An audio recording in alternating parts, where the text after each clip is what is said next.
नमस्ते, हीअ आकाशवाणी आहे। सिंधी समाचारनि सां मां ज्योति फुलवाणी। सभ खां अवल ॿुधंदासीं ख़ासि ख़बरूं। प्रधानमंत्री नरेंद्र मोदीअ हर खिते में औरतुनि जी हिसेदारीअ खे साराहियो। प्रधानमंत्री नरेंद्र मोदी ऐं फ्रांस जो राष्ट्रपति एमेन्युअल मैक्रोन आर्तवार ॾींहुं लीस में इंडिया इनोवेट्स जी शुभ शुरूआत कंदा। गृह मंत्री अमित शाह अमरनाथ यात्रा जी तयारियुनि जो जाइज़ो वठण लाइ उच्च सतही बैठक जी सिदारत कई। परॾे वज़रात भारत में अमरीकी एम्बेसी जे डिप्यूटी चीफ खे तलब कयो। एशियाई रांदियुनि में सोने तमगे जे विजेता जसपाल राणा जो चालाणो ऐं PV Sindhu Australia open badminton tournament जे महिला सिंगल्स जे सेमीफाइनल में जाइ पुख्ती कई। ख़बरूं तफ़सील सां।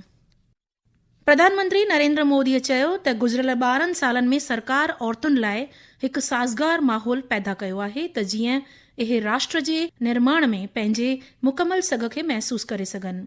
प्रधानमंत्री चयो त औरतूं माली शमूलियत ऐं कारोबारी खां वठी तइलीम, सिहत जी सार संभाल, सफ़ाई, रहाइश, रांदियुनि, साइंस ऐं हुकुमरानीअ ताईं मुख़्तलिफ़ खितनि में अहम किरदारु अदा करे रहियूं आहिनि।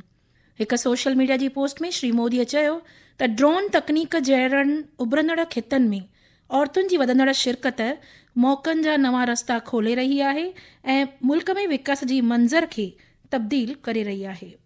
प्रधानमंत्री नरेंद्र मोदी 14 जून खां फ्रांस ऐं स्लोवाकिया जो दौरो कंदो। 2014 खां पोइ प्रधानमंत्रीअ जो फ्रांस जो इहो 7हों सरकारी दौरो आहे। फ्रांस जे शहर नीस में प्रधानमंत्री मोदी ऐं फ्रांस जो राष्ट्रपति एमेन्युअल मैक्रोन गॾियल तौर ते इंडिया इनोवेट्स कार्यक्रम जो महूरत कंदा। इहो भारत जो ख़ासि नई वीचारधारा वारो सम्मेलन आहे जेको India France year of innovation जे तहत मुंतज़िम थी रहियो आहे। फ्रांस ऐं भारत जे सफ़ीर संजीव सिंगला आकाशवाणी समाचार खे ॿुधायो त इन जो मक़सदु आलमी सतह ते भारत जे डीप टेक टैलेंट जो नुमाव करणु आहे। हिकु रिपोर्ट। काफी अरसे से जो द्विपक्षीय संबंधों में एक फोकस रहा है हमारा, किस तरह से हम इनोवेशन की तरफ ज्यादा फोकस बढ़ाएं। और दोनों देश एक तरह से नॉलेज इकोनॉमीज हैं। दोनों देश सोच रहे हैं कि किस तरह हमारे संबंध हैं इनको और प्रगाढ़ करें हम, और इसी की वजह से हम भारत इनोवेट्स यहाँ उसका आयोजन कर रहे हैं, जो कि पहली बार है कि हमने इतने बड़े पैमाने पे भारत से डीप टेक स्टार्टअप्स बाहर लाके हम एक मंच पे हम रख रहे हैं। प्रधानमंत्री नीस वेंदो ऐं इन बैदि G7 समिट लाइ फ्रांस जे एवियन मोटंदो।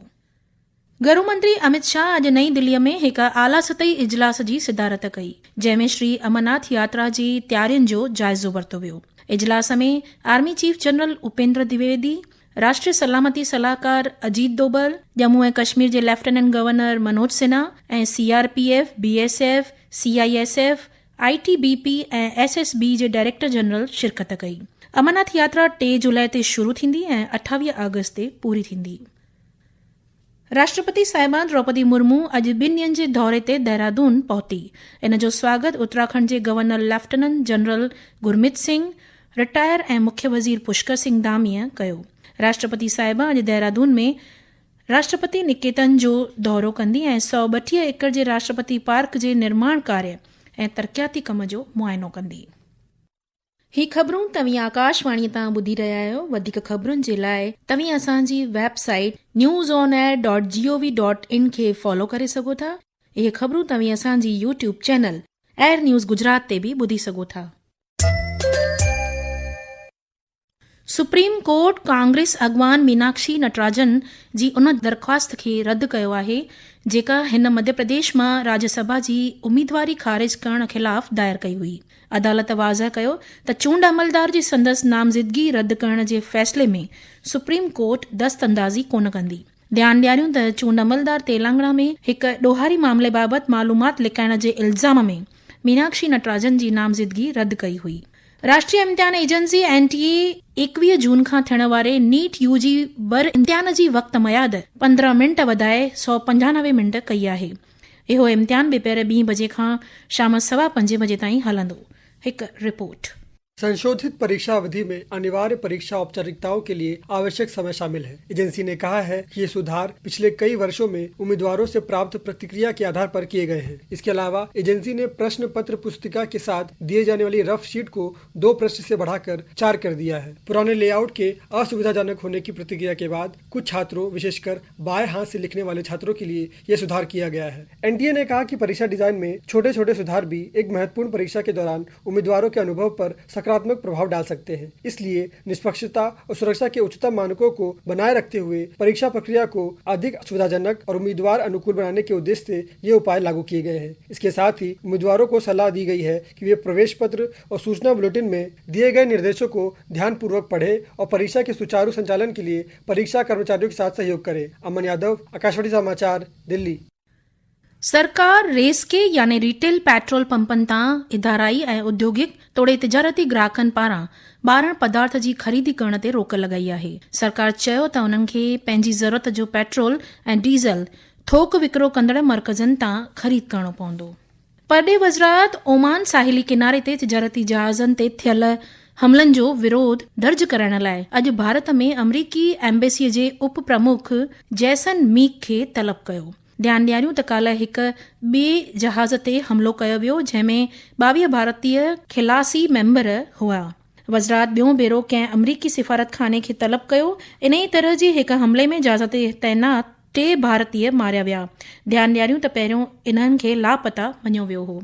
भारत ऐं बांग्लादेश सरहद ते शांती, अमन चैन ऐं स्थिरता बरक़रार रखण जे संकल्प खे दोहरायो आहे।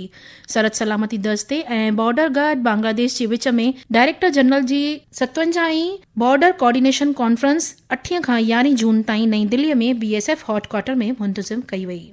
PV Sindhu Australia open badminton चटाभेटी जे महिला सिंगल्स जे सेमीफाइनल में पंहिंजी जाइ पुख़्ती कई आहे। सिंधुअ जो ॿियो मुक़ाबलो सेमीफाइनल में जापान जी अकानी यागामूची सां थींदो। रांदि जगत जूं वधीक ख़बरूं अचो त ॿुधूं असांजे नामा निगाह जया भारतीय खां।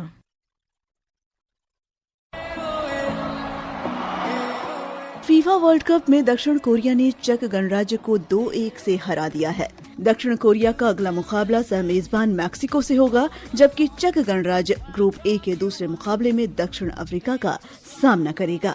आज ग्रुप बी के मैच में सह मेजबान कनाडा का सामना बोस्निया हर्जेगोविना से होगा। मैच भारतीय समय अनुसार रात 12:30 बजे शुरू होगा। 1 महीने तक चलने वाले फीफा विश्व कप 2026 का भव्य उद्घाटन कल रात मैक्सिको सिटी में हुआ।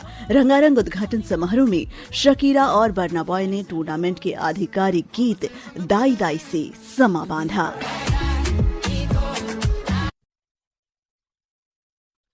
मुअज़्ज़िज़ निशानेबाज़ ऐं एशियाई रांदियुनि में सोनो मेडल विजेता जसपाल राणा जो काल्ह राति देहांत थियो आहे। हू 49 सालनि जो हो। राष्ट्रपति द्रौपदी मुर्मू, उपराष्ट्रपति CP राधाकृष्णन, प्रधानमंत्री नरेंद्र मोदी, गृहमंत्री अमित शाह ऐं बचाव मंत्री राजनाथ सिंह जसपाल राणा जे चालाणे ते गहरी दिलसोज़ी ज़ाहिर कई। आबहवा महकमे उत्तर ओलह भारत में सुभाणे ताईं मींहं बस जारी रहण जा इम्कान ज़ाहिर कया आहिनि। महकमे मूजिबि ॾखण ओलह मॉनसून ईंदड़ 2 खां 3 ॾींहनि ताईं कर्नाटक, तेलंगाना, आंध्र प्रदेश, उत्तर प्रदेश ऐं ओलह बंगाल तोड़े छत्तीसगढ़ जे कुझु हिस्सनि में अॻिते वधी सघे थो। घरेलू शेयर बाज़ार अॼु 2% जी मज़बूत वात सां बंदि थियो।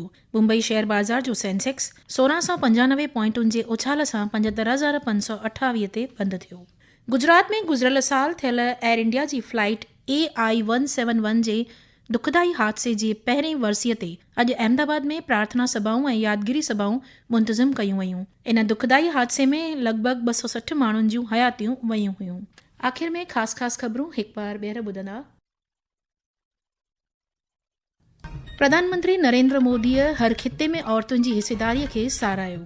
प्रधानमंत्री नरेंद्र मोदी ऐं फ्रांस जो राष्ट्रपति आर्तवार लीस में इंडिया इनोवेट्स जी शुभ शुरूआत कंदा।